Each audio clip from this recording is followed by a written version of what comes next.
بسم الله الرحمن الرحيم. السلام عليكم ورحمة الله وبركاته. إن الحمد لله نحمده تعالى ونستعينه ونستغفره ونعوذ بالله من شرور أنفسنا وسيئات أعمالنا. من يهده الله فلا مضل له ومن يضلله فلا هادي له. أشهد أن لا إله إلا الله وحده لا شريك له وأشهد أن محمدا عبده ورسوله. يا أيها الذين آمنوا اتقوا الله حق تقاته ولا تموتن إلا وأنتم مسلمون. أما بعد فإن أصدق الحديث كتاب الله تعالى وخير الهدي هدي محمد صلى الله عليه وسلم وشر الأمور محدثاتها فإن كل محدثة بدعة وكل بدعة ضلالة وكل ضلالة في النار. أعاذني الله وإياكم من النار. Hadirin sekalian, ikhwah dan para santri yang saya muliakan, alhamdulillah, puji syukur senantiasa kita panjatkan kehadirat Allah Subhanahu wa taala. Pada malam hari ini kita akan menyambung kembali kajian dari pembahasan kitab Subulus Salam, yaitu kitab yang merupakan syarah terhadap Nawaqidul Islam yang diambil dari kalamnya Syekh bin Baz rahimahullah ta'ala.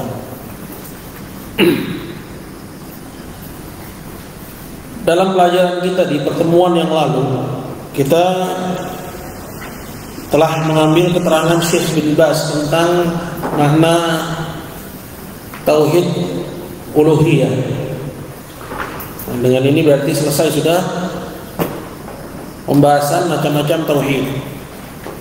Di mana yang pertama adalah tauhid rububiyah. Kemudian yang kedua, menurut tertibnya Syekh bin Baz di sini, adalah tauhidul asma wa sifat. Kemudian yang ketiga adalah tauhid al-uluhiyah. Nah, jadi diharapkan kepada ikhwah dan juga para santri terlebih khusus untuk betul-betul memahami persoalan ini. Kajian kita, yaitu kajian malam, mungkin orang akan mengatakan, ngapain anak-anak santri baca Subulus Salam, kitab-kitab besar seperti Mufidul Mustafid, atau kitab seperti Ad-Dalail dan seterusnya.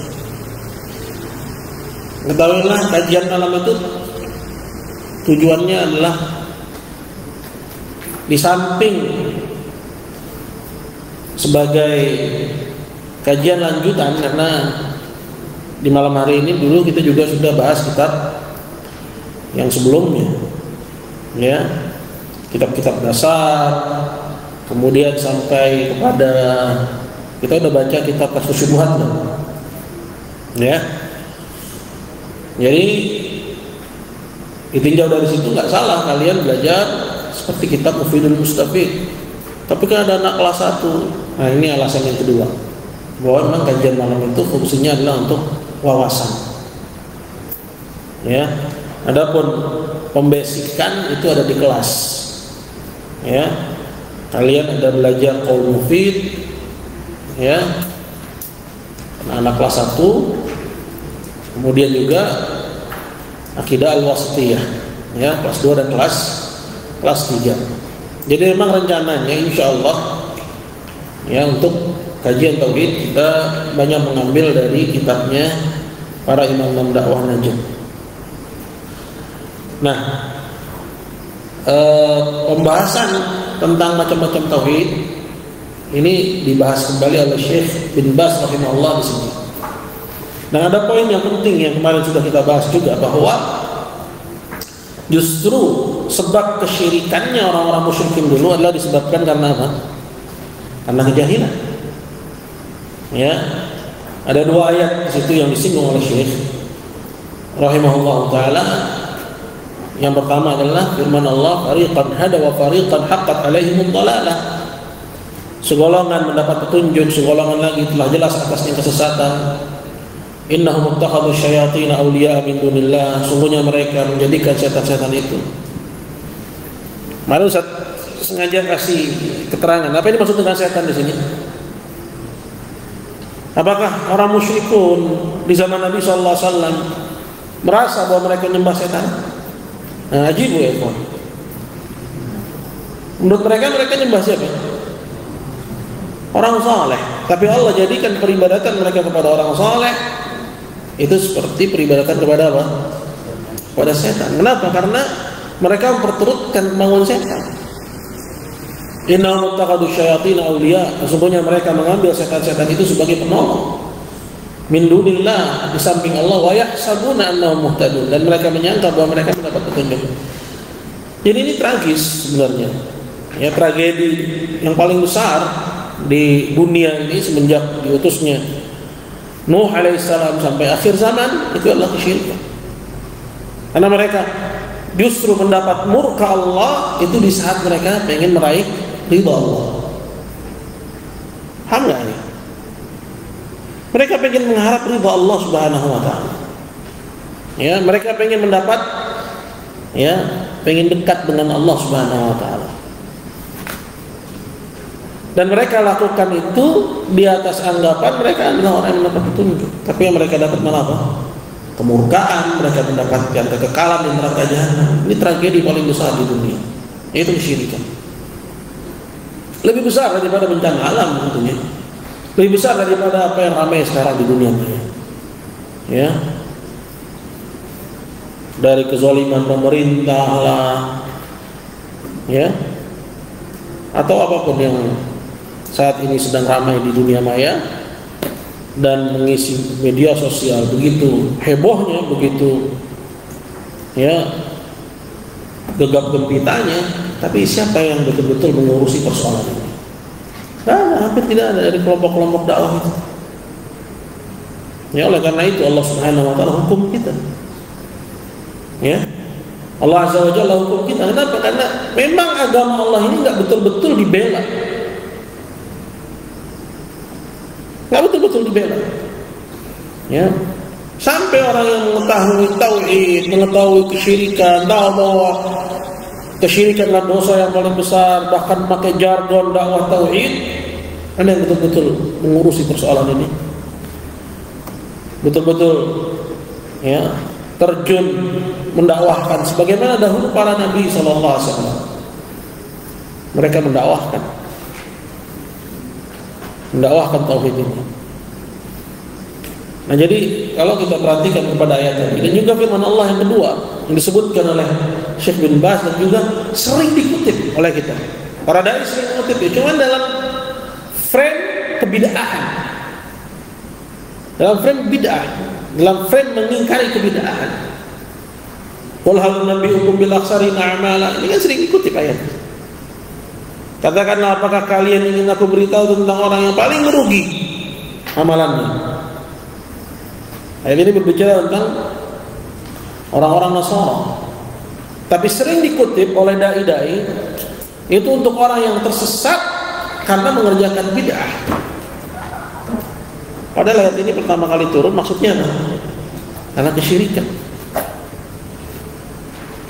Kita perhatikan, kita betul-betul melihat pada fenomena yang ada sekarang ini, di mana seolah-olah kebid'ahan dia mungkar, namun seolah-olah bid'ah itu jauh lebih mungkar daripada kesyirikan. Sampai ayat yang sebenarnya berbicara tentang kesyirikan, ya, itu dibelokkan sedemikian rupa untuk, ya, membantah kebid'ahan. Jadi di downgrade, ayat itu di downgrade, ya, diturunin levelnya.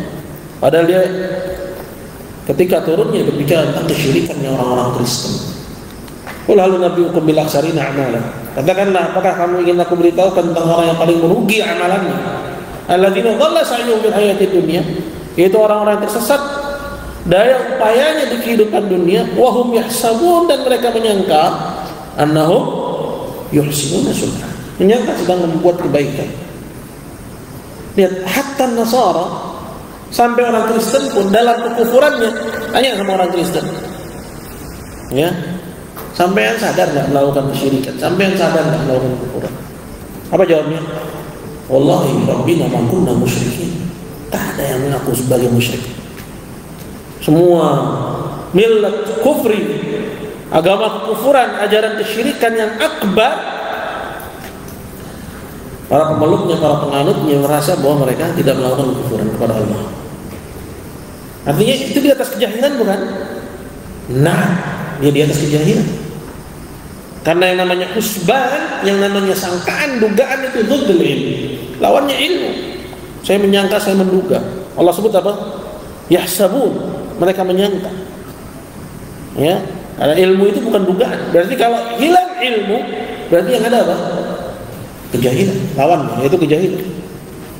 Jadi kesimpulannya apa? Kesimpulannya bahwa Syekh bin Baz rahimahullah ta'ala pada nusus yang kita baca kemarin, ya, dari kitab Subulus Salam, justru menerangkan kebanyakan orang-orang musyrikin itu mereka kafir justru disebabkan karena kejahilan.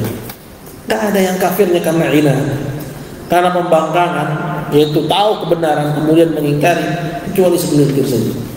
Adapun rata-rata mereka ya disebabkan karena kejahilan, merasa bahwa mereka berada di atas petunjuk Allah Subhanahu wa ta'ala. Nah, ini menjadikan kita untuk waspada. Ya, artinya kalau orang dulu itu mereka menginginkan kebaikan yang mereka dapat justru kemurkaan karena kesyirikan. Apa orang sekarang kalau dia tidak waspada berarti selamat? Nah, ya, tidak.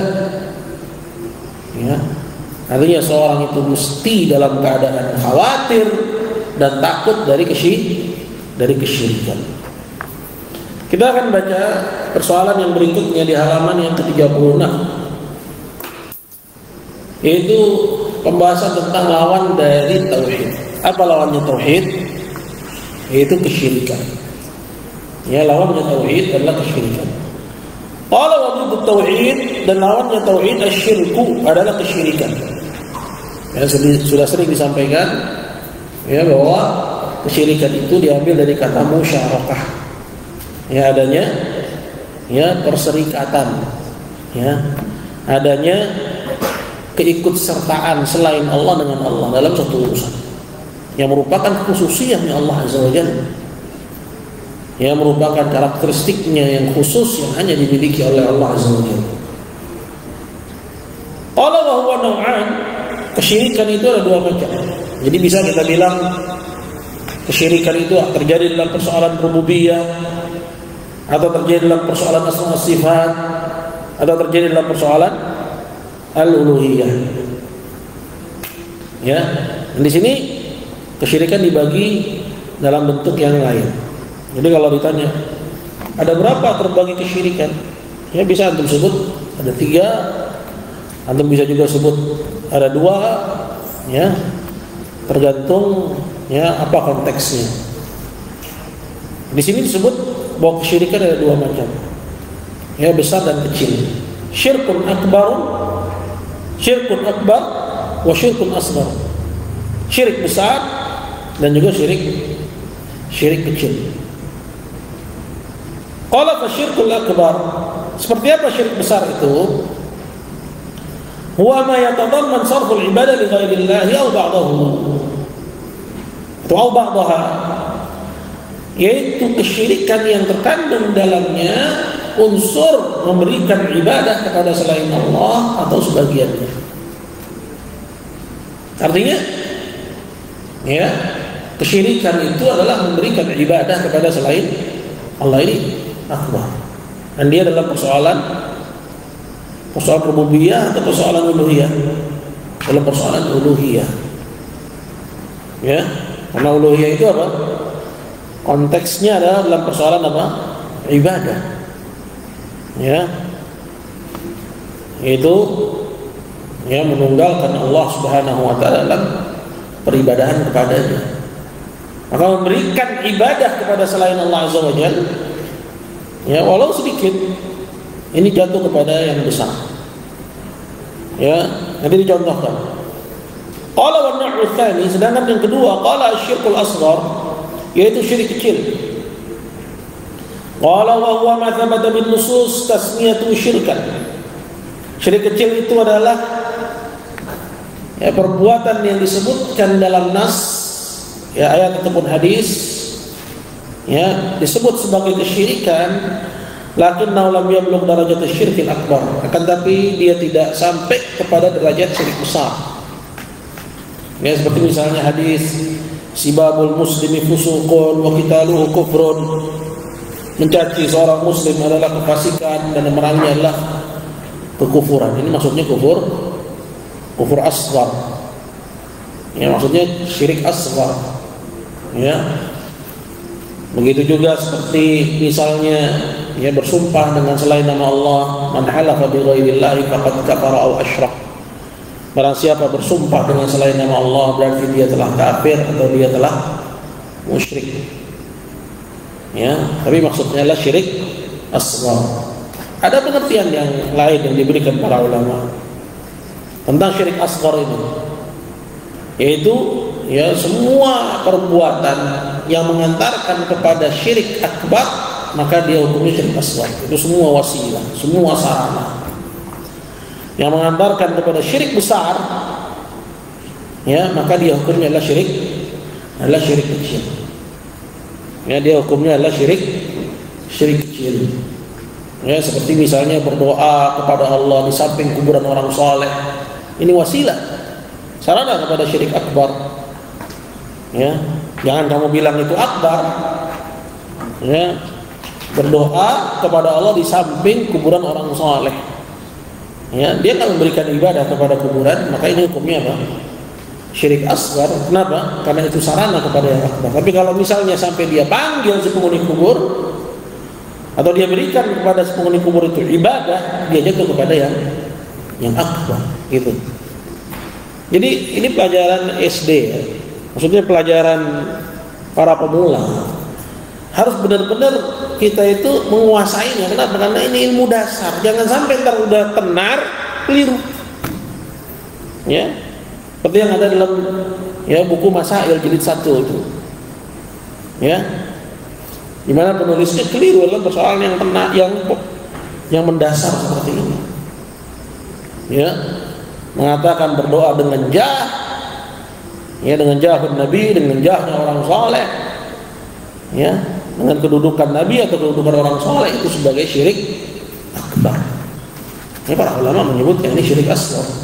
Jadi repot kalau yang asghar dijadiin yang akbar, kemudian yang akbar dijadiin yang asghar, ini kan terbalik-terbalik namanya. Ya terbalik-terbalik. Berdoa di kuburan orang saleh, ya tanpa memberikan ibadah kepada orang saleh, syiriknya asghar. Begitu juga berdoa dengan jah. Silakan buka fatwa para ulama. Kemudian dia tanya, apa unsur ibadah yang diberikan kepada orang saleh? Enggak ada. Dia cuma minta, ya Allah dengan kedudukan Nabi. Ya. Ini cara doa seperti ini bahkan diperdebatkan tentang kebolehannya. Walaupun kita kuatkan bahwa itu adalah ya cara doa yang tidak dituntunkan Nabi SAW dan menjadi sarana dari kesyirikan, artinya syirik asghar. Ya, kemudian kalau yang asghar dijadikan yang akbar. Kemudian yang akbar seperti menyembelih untuk selain Allah, sujud kepada selain Allah, dibilang pelakunya sama seperti orang yang mengatakan Allahumma anta abdi wa ana rabbuk. Ma'dzur bil jahalah. Kebal. Dimaafkan karena kejahilannya. Ada orang pergi ke kuburan tapi diposisikan seperti orang yang salah ucap. Ya, dia ditanya di satu majelis ya tentang persoalan udzur bil jahl. Ya, apa kejahilan menjadi udzur? Dia bilang udzur. Apa contohnya? Dia sebutkan contohnya hadis orang yang salah ucap. Ya, tahu ya hadis orang yang salah ucap? Yang ketika dia menemukan kembali ya perbekalannya setelah sebelumnya hilang. Tadinya dia sudah menganggap bahwa dirinya mati. Ya, dia sedang melakukan perjalanan di gurun yang gersang. Ya, dengan tunggangannya dan di atas tunggangannya semua perbekalannya. Lagi istirahat tiba-tiba tunggangannya hilang dari hadapannya. Dia udah menyangka bahwa dirinya bakal mati. Nggak ada warung Batak di situ. Ya. Nggak ada yang jual cilok, nggak ada yang jual Indomie. Gimana coba? Ya, dia pikir dia mati ketika itu. Ya. Ketika dia sudah pasrah dan menyangka dirinya udah mati lagi. Ya, tiba-tiba tunggangannya muncul di hadapannya. Tadinya udah menyangka dirinya mati, ternyata muncul lagi harapannya. Ya, meluaplah kegembiraan dia sehingga menutup alam bawah sadarnya, menutup kesadarannya. Sehingga keluar dari lisannya ucapan yang terbalik, gak sengaja. Dia bilang, Allahumma anta abdi, ya Allah, kau hamba, wa ana rabbuk, dan aku adalah Rabb. Dia pengen ngomong engkau adalah Rabb, aku hamba, tapi terbalik karena luapan kegembiraan. Itu ucapan Allahumma anta abdi wa ana rabbuk, engkau adalah hamba, aku adalah Rabb. Ini kufur atau enggak kufur? Kufur. Kalau diucapkan dengan sengaja, kafir orangnya. Tapi kenapa orang ini enggak kafir? Karena salah ucap. Sekarang kita tanya, apa orang yang pergi ke kuburan itu, ya badannya bergerak sendiri, padahal tiap bulan minta iuran, patungan, ya seragam, ya berangkat seragam. Ya, iya dadah. Ya kan? Ibu pengajian seragam. Kenapa? Pergi ke ya Sunan Gunung Jati, sewa bis, iuran, tiap pengajian bayar iuran. Apa yang begini mau disamain sama orang yang salah ucap? Wallahi, ini suatu keajaiban.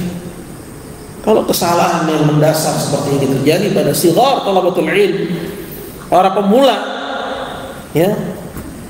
Kalau pemula salah, ya tinggal dinasihatin gitu, nggak usah tahammul, ya nggak usah sentimen.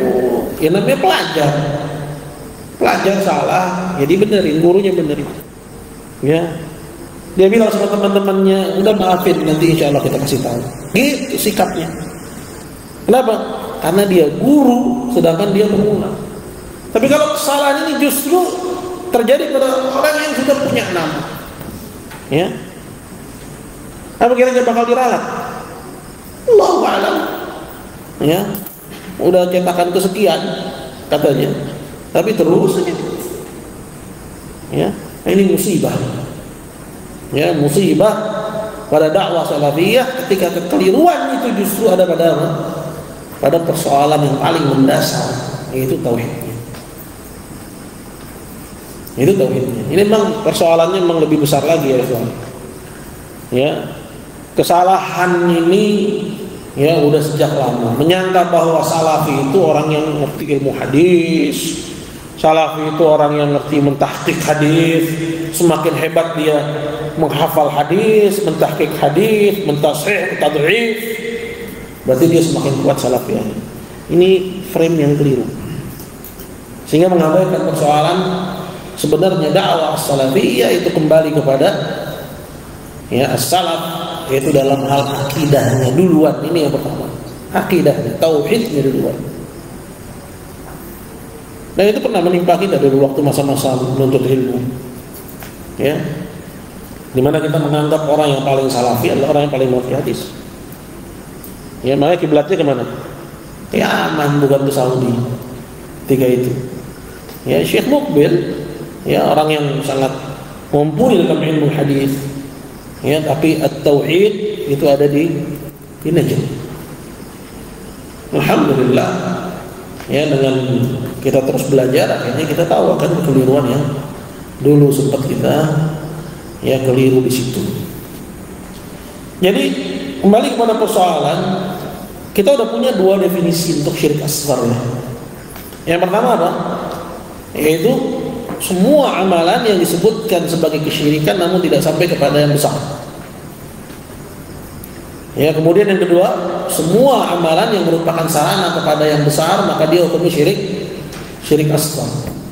Yang ketiga, termasuk definisi syirik asghar adalah menjadikan yang bukan sebab sebagai sebab.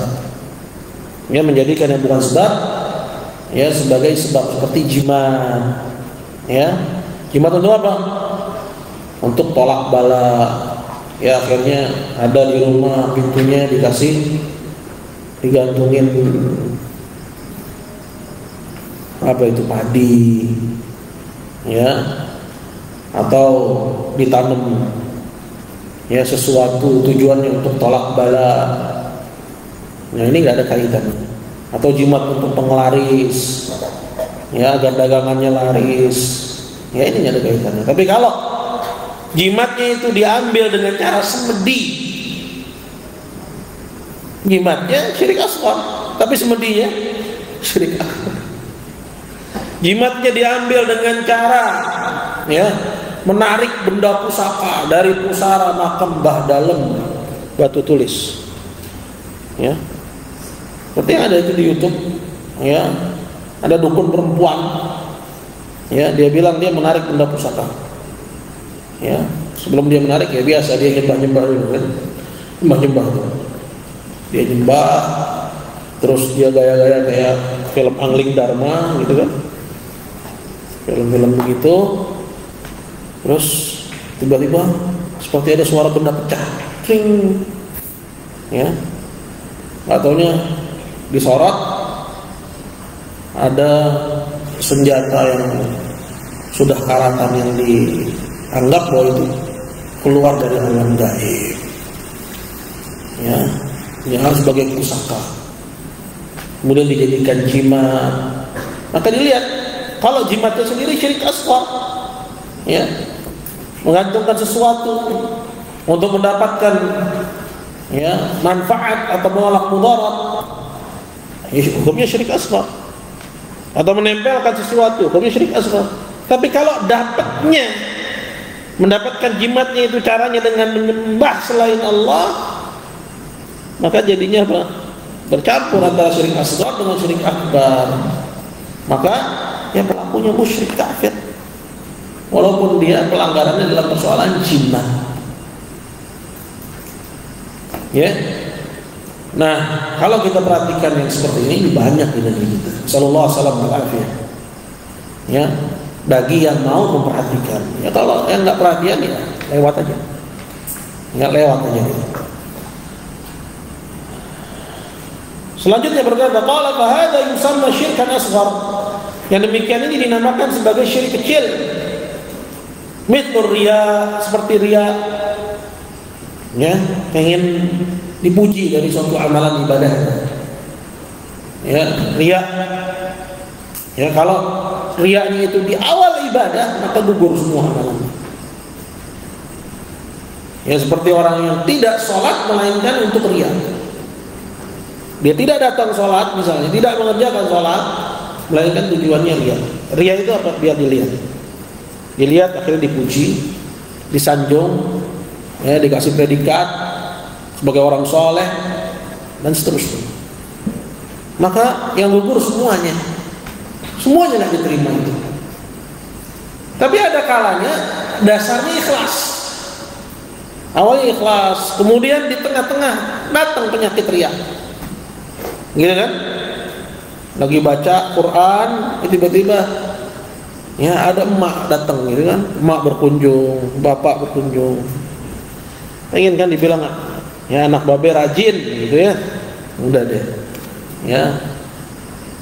langsung cari muka dia, carmuk gitu kan, atau dia cari muka sama gurunya misalnya, cari muka sama Allah, cari muka sama manusia. Nah, dalam kondisi ini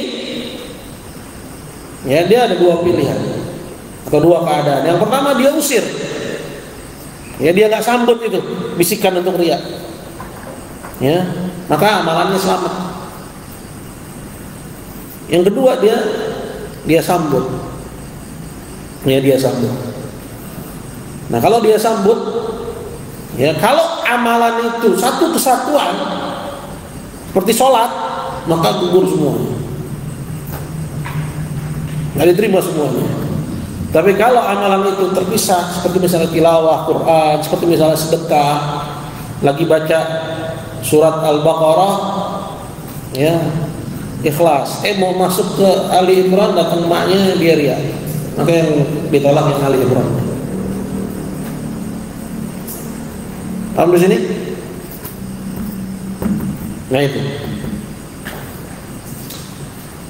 Dan kadang riya itu masuk di akhir ibadah. Seperti apa? Udah selesai mengerjakan ibadah, maka dia cerita kepada orang tentang amalannya. Tadi saya sedekah, maka ini juga menggugurkan amal. Kata Nabi, ana aghna syuraka' 'ani syirk. Aku zat yang tidak butuh kepada sekutu. Ya. Faman asyraka fihi ma'iya ghairi taraktu wa syirkah. Maka barang siapa yang mengerjakan ibadah, kemudian di ibadah itu dia menyekutukan aku dengan selain aku, maka aku tinggalkan dia dan sekutunya. Ibadahnya tidak diterima oleh Allah Azza wa Jalla. Ya, innallaha thayyibun la yaqbalu illa thayyiban. Allah itu baik, dia enggak menerima selainnya yang baik saja, kecuali yang baik. Nah, sedangkan amalan yang dikotori dengan riya, dia rusak. Ya, dengan niat bi ghairillah. Nah, seperti riya juga sum'ah. Qala min dzalika qaulul 'abdi, dan termasuk dari syirik kecil adalah ucapan seorang hamba, masya Allah wa sya'a fulan. Ini berkat kehendak Allah dan kehendak fulan. Letak kesyirikannya itu ada pada kata dan, yaitu menyetarakan kehendak Allah dengan kehendak makhluk. Ya. Nah, ini perhatikan, di sini ada satu persoalan penting. Di mana para sahabat, ya ketika dia ngucapin ini, masya Allah wa sya'a Muhammad, ini berkat kehendak Allah dan kehendak Muhammad. Sahabat Nabi SAW tidak ada maksud untuk menyamakan kehendak Allah dengan kehendak makhluk, kehendak Nabi. Tidak ada maksud. Ya.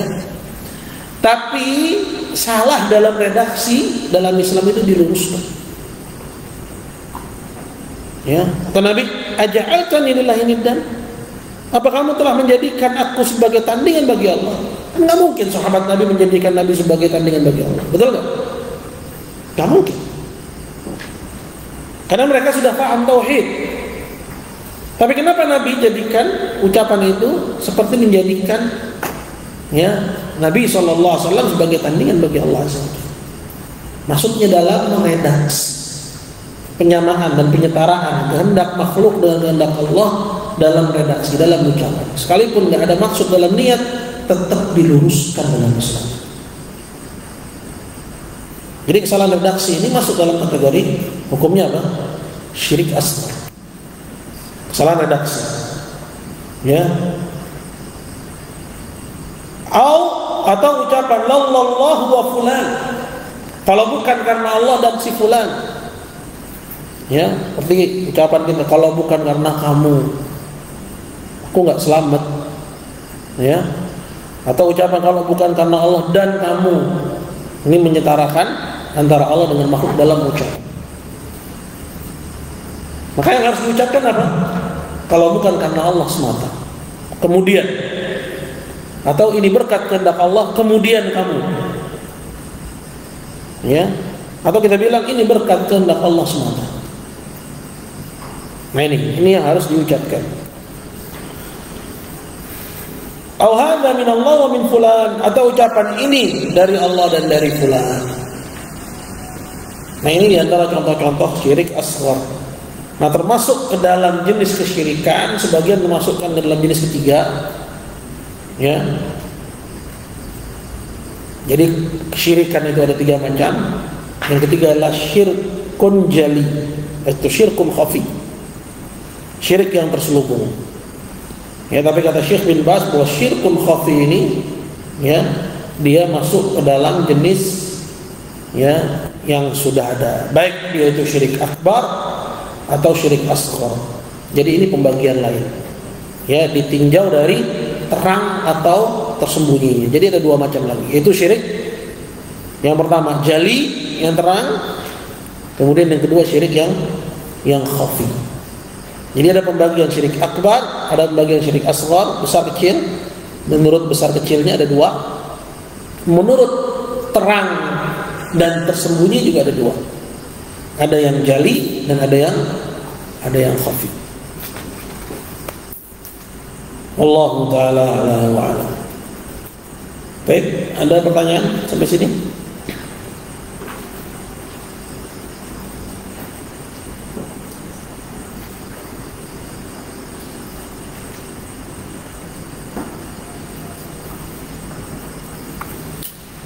Besok kita kajian Mufidul Mustafid. Ya, jadwal kajian Mufidul Mustafid.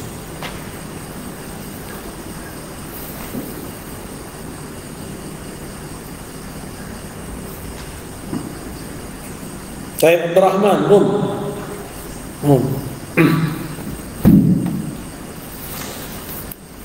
sebutkan contoh orang kafir atau orang musyrik yang kafirnya karena juhud atau karena inad, tahu kebenaran namun dia menolak.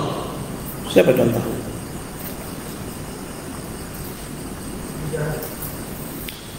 Ya, seperti gembong-gembong musyrikin Abu Jahal, dia mengetahui bahwa apa yang dibawa oleh Nabi SAW adalah hak. Ya, siapa lagi misalnya? Abu Talib, paman Nabi SAW, mati kafiran, ya, mati sebagai orang kafir, ya, dan dia mengatakan dalam bait syairnya bahwa aku telah mengetahui, ya, akan kebenaran yang dibawa oleh keponakanku. Jadi Abu Talib itu tahu bahwa jalan dibawa oleh Muhammad SAW adalah benar. Namun ketika disuruh untuk mengucapkan la ilaha illallah, apakah dia mau mengucapkan? Enggak, dia nggak mau mengucapkan. Bal ala millati Abdul Muttalib. Dia bertahan di atas ajarannya Abdul Muttalib sehingga dia mati di atas kekufuran. Nah, ini kufurnya Abu Talib ini tidak sama dengan kufurnya mayoritas musyrikin, ya, yang mereka kafir disebabkan karena jahil. Baik, jelas, barakallahu fiik.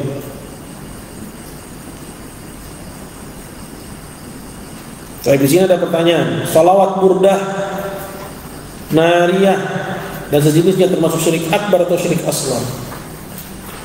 Salawat burdah, ya, itu, ya, yaitu salawat yang ma'ruf, yang populer, ya, dibaca oleh banyak kaum muslimin. Ya, ya Rabbi bil Mustafa balil maqasidana. Ini nggak ada unsur memberikan ibadah kepada selain Allah. Ya, kalau kita lihat dia masuk kategori syirik asghar.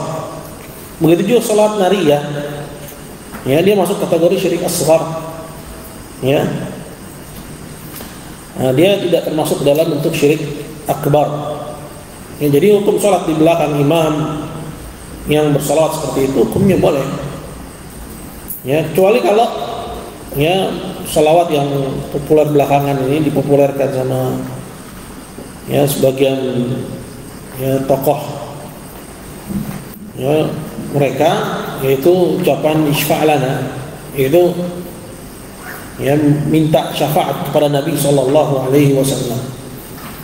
Ini minta syafaat kepada Nabi SAW, takrirnya itu, penegasannya para imam dakwah Najd itu syirik akbar. Ya, minta syafaat itu seperti minta doa dari mayit, itu termasuk sama dia hukumnya. Dia datang ke kuburan mayit kemudian minta kepada si mayit untuk mendoakan, ini namanya minta syafaat. Atau ucapan isfa'lana ya Rasulullah, berikan kami syafaatmu wahai Rasulullah, sedangkan Rasulullah sudah tidak ada. Ya, ini termasuk minta kepada selain Allah sesuatu yang tidak disanggupi kecuali oleh Allah. Ini hukumnya syirik akbar. Adapun salawat burdah dan nariyah yang saya tahu ini hukumnya syirik asghar karena tidak ada unsur, ya, syirik akbar di situ. Unsur memberikan ibadah kepada Allah di situ. Tapi kalau kita lihat teks salawat burdah dengan salawat nariyah, lebih buruk salawat nariyah. Ya. Karena di situ dikatakan alladzi tanhallu bihil furaj wa tankaribu wa tanfariju bihil furaj, ya, wa tuqda bihil hawaij. Ya, menjadikan bahwa Nabi menjadi sebab, ya, keluarnya dari kesulitan, dipenuhinya semua hajat kebutuhan. Ya, tapi ini masih bisa diperdebatkan. Ya, intinya untuk menjadikan yang demikian sebagai syirik akbar ini butuh dalil yang kuat lagi.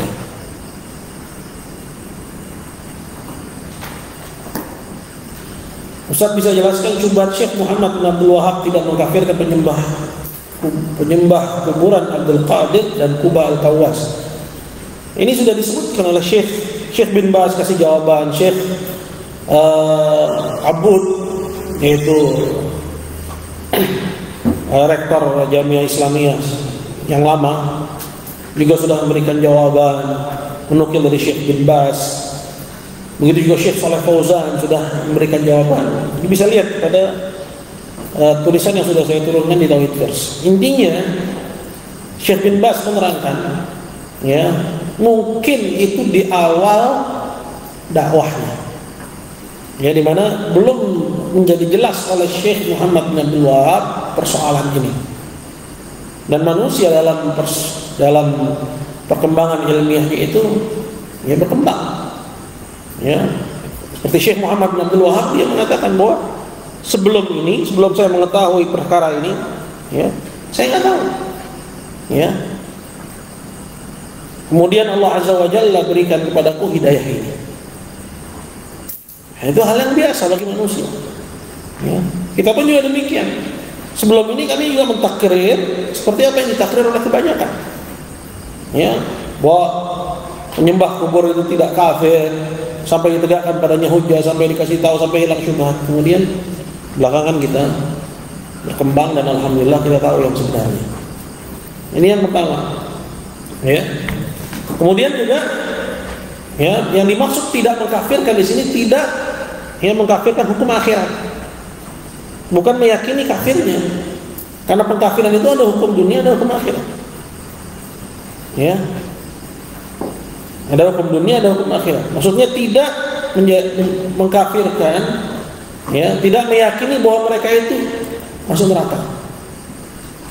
Ya, tidak memastikan bahwa mereka masuk neraka. Ya, adapun di dunia, mereka disebut kafir, seperti hukum orang ahli fatrah. Ya, karena Syekh menganggap, ya, bahwa zamannya ketika itulah zaman fatrah. Zaman fatrah. Ya, di mana kesyirikan begitu, ya, membahana sehingga tauhid begitu redup dan sama. Ya. Karena hukum ahli fatrah itu, ya, orang yang dianggap sebagai ahli fatrah di dunia dia itu, ya, musyrik kafir, tapi di akhirat kita nggak bisa pastikan karena bisa jadi dia diuji dan selamat.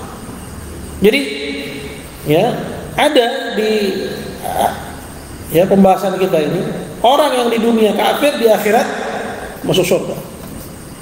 Siapa mereka? Ahli fatrah yang selamat dari ujian. Nah, ini jawaban yang kedua yang bisa kita kemukakan. Ya. Jadi bisa dirujuk kepada web Tauhid First. Di situ ada banyak keterangan tentang syubhat yang sering disuarakan oleh orang-orang yang menentang dakwah ini. Ya, Allahu a'lam bishawab. Kita lagi. Kalau nggak ada kita cukupkan sampai di sini. Jazakallahu khairan, barakallahu fikum. Semoga apa yang disampaikan bermanfaat. Kita akhiri. Subhanakallahumma wa bihamdik, asyhadu an la ilaha illa anta, astaghfiruka wa atubu ilaik. Assalamualaikum warahmatullahi wabarakatuh.